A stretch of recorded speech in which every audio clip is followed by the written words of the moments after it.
John. All right, Scott, see you in a little bit. All right, our coverage begins this morning at Columbia University, still at the center of controversy. This all started last week with the arrest of a pro-Palestinian protester. Now the university is facing a massive investigation by the federal government. 611's Julie Millet is live at Columbia for us this morning. Julie, what's the latest? Well, John, students here at Columbia currently on spring break. However, there is no break from the debate that has started here over the right to free speech.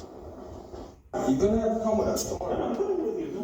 This moment, Mahmoud Khalil's arrest from his home in Morningside Heights, has sparked a week of unrest at Columbia University.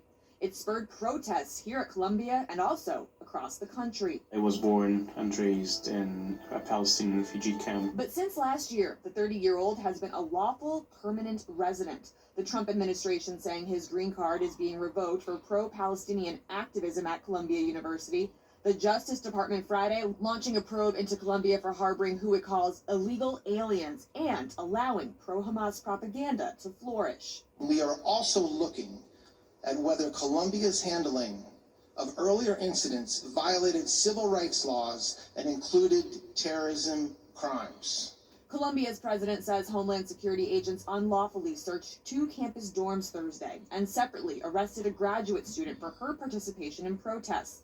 The woman seen here self-deported back to India after her student visa was revoked. A former Palestinian student also arrested and in ICE custody for an expired visa.